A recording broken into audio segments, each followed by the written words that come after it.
O que levou você a entrar pra política, meu irmão? Então, tudo começa na sala de aula, né? Com um professor. Eu nunca tive um interesse muito grande por política, para falar a verdade. Na minha família também nunca teve nada do tipo. Minha mãe era auxiliar de limpeza ali no HU da USP e meu pai era garçom. E eu não conheci meu pai porque pouco depois de eu ter nascido, ele sofreu um assassinato, né? Na época, na verdade, ele desapareceu e só anos depois a gente foi descobrir que tinha sido assassinado. Ficou desaparecido por um tempo? Por mais de 20 anos. Caraca, A gente sem saber o que tinha acontecido. E aí depois a gente veio saber que, muito provavelmente num assalto, né? Ele deve ter resistido, alguma coisa assim. E aí foi enforcado com uma corda e abandonado na beira do rio. Esse corpo foi enterrado como indigente. E aí só anos depois que eu fui recuperar a história, ver na época em que região ele estava, foi ali no interior de Minas Gerais. Aí revisando a papelar que eu fui ver que a identidade do corpo que encontraram na época era muito parecida com ele. A idade, as características físicas. E minha mãe não teve a oportunidade de reconhecer. Então ela me criou sozinho. E como filho único, né? Na periferia de São Paulo. Fui criado ali na região de Carapicuíba. Carapicuíba, Isso, Zona Sul. Isso. Cresci assim na escola pública, né, no contexto clássico de periferia, com uma família muito simples. E aí, em determinado momento da minha vida, acho que lá com meus 13, 14 anos, eu decidi que eu queria ser médico. Cismei com isso. E aí você tem que estudar muito, né, para vestibular, aquela coisa toda. E aí foi onde deu uma guinada na minha cabeça. Eu não estudava muito, mas também não era bagunceiro. Era aquele aluno que ficava no meio do caminho, mediano, sabe? né, meu? Mediano e tal. Tipo, vai empurrando com as notas. E aí, nessa época, eu dei uma virada. Falei, não, quero ser médico, é o meu sonho, mas tenho que começar a estudar para valer. E aí, é essa época que eu começo a estudar e tal. E aí, os professores, eu estava entrando no ensino médio, 14 para 15 anos, e aí os professores começam a falar de vestibular em sala de aula. E aí eu lembro de um professor falando sobre a tal da cota racial. Inclusive, ele estava falando aqui de entrar no ar. E aí um professor pegou e falou assim, olha, para o vestibular vocês têm que estudar muito. Isso no meio de um discurso, né? Aí o professor pega e fala, menos o fulano, o ciclano, o Fernando, que era eu, né? E o Beltrano e o fulano. Aí, ué. E continuou falando normal. Mas é difícil, tem que concorrer. Eu falei, ué, não entendi isso. Por que me excluiu dessa... Professor, mas peraí um pouquinho, o que o senhor quis dizer? Por que eu não preciso me esforçar tanto? Não entendi. Ele, ué, ainda, né, com a reação do, como assim, você não sabe? Tem a cota racial para vocês são negros. Eu ouvi aqui, e eu não sabia o que era ainda, né? Tava começando a entender.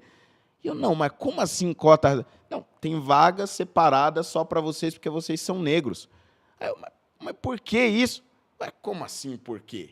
A escravidão, tem uma dívida, tem a questão do racismo, vocês precisam de uma ajuda especial. Caralho, irmão. Pô, até soa ruim você escutar isso daí, cara. Não, porra, e ele falando do tipo, tô te ajudando aí. E eu, não é possível isso, como pode um negócio dele? E aí eu fiquei revoltado com essa história. Aí eu lembro que eu fui para casa, falei, vou pesquisar esse negócio. E aí é por isso que eu falo, a internet ela é fundamental para isso. Ela é fundamental. Porque se não fosse a internet, eu ia ter que ficar com esse discurso e falar, tá bom, né, vida que segue. Mas não, eu falei, não você foi a fundo nisso, né? Não dá para ser assim. E aí eu fui pesquisar e falei, caramba, é isso mesmo. Mas será que todo mundo é a favor disso? E aí as pesquisas falando mais de 80% a favor, e não sei o que. Eu falei, gente, ninguém enxergou que isso aqui é um absurdo, que isso aqui é racismo. Pô, eu consigo fazer uma prova igual qualquer outro. E aí eu comecei a pesquisar, aí eu encontrei algumas pessoas que falavam contra, o Rodrigo Constantino, o Reinaldo Azevedo ainda tinha um parafuso no lugar, ele escrevia umas coisas. Ainda era bom, né, meu? Ainda era bom. E aí isso foi me levando a outros autores e tal, e aí eu fui pesquisando, fui lendo, e falei, não concordo com isso, eu concordo com esses caras aqui. E esses caras dizem que são de direita. Então é isso, sou de direita. E aí começo a pesquisar outras coisas, relacionadas à segurança pública, aí eu fui ver, não, a esquerda é só direitos humanos, o bandido vítima da sociedade? Não acho. Eu vivo no mesmo contexto desses caras e não fui para a bandidagem? Como assim, vítima da sociedade? E aí eu fui montando os meus posicionamentos aos poucos. E aí eu começo a gravar alguns vídeos. Esses vídeos vão me deixar um pouco famoso. E aí depois, em 2015, vem as manifestações do impeachment contra a Dilma. E aí é onde eu mergulho na política de vez. que eu vou ser candidato a vereador pela primeira vez em 2016 por conta dessa história toda.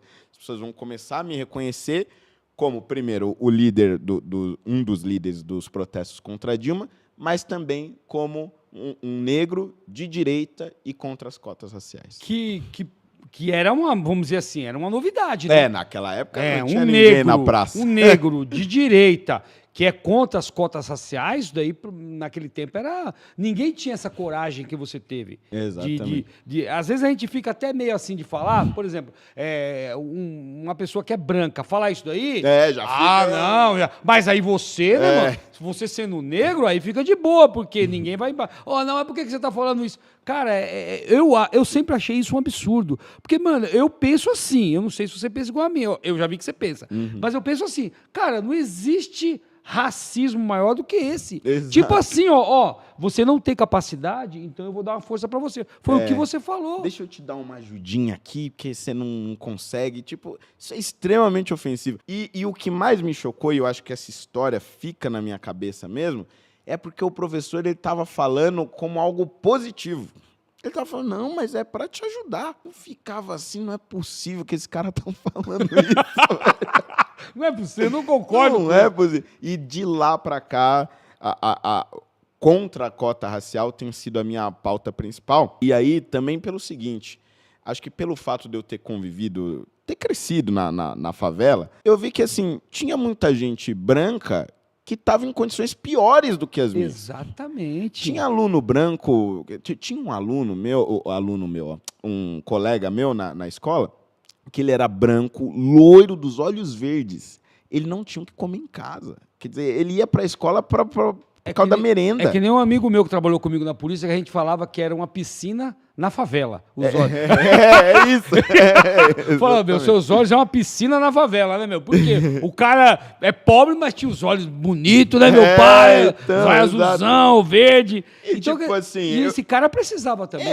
Esse cara precisava. E eu digo mais, precisava muito mais do que eu, porque assim, nunca faltou comida na minha casa, entendeu? Esse nunca foi um problema que passou pela minha cabeça. E passa na cabeça de várias pessoas brancas que são pobres. Então, assim, a realidade social importa muito mais. E aí esses caras vêm e vêm dizer o seguinte, não, mas é que o pobre, quando ele é negro, ele também tem um racismo contra ele. Realmente, o racismo é um problema. Só que existem outros problemas que atingem outras pessoas. Por exemplo, meninas brancas que são abusadas na periferia. Isso é um problema crônico. Muitas. E assim, não existe a cota para a menina que é abusada, entendeu? Não existe a cota para o aluno que passa fome. Existe a cota social. Todos os outros entram na cota social. Mas o negro tem a cota específica racial. Isso não faz o menor sentido. Todo mundo que vive na pobreza precisa ser tratado de forma igual. Porque essas pessoas independente da cor da pele independente da cor. Porque elas precisam de alguma ajuda do Estado para sair daquela situação. Aí não importa se ela é amarela, se ela é negra, se ela é branca. Ela está estudando na mesma escola, sendo atendida no mesmo hospital, comendo a mesma comida, bebendo a mesma água. Então, assim, diferenciar as pessoas dentro da pobreza é um negócio que eu nunca engoli. E acho que essa é uma das minhas maiores lutas na política.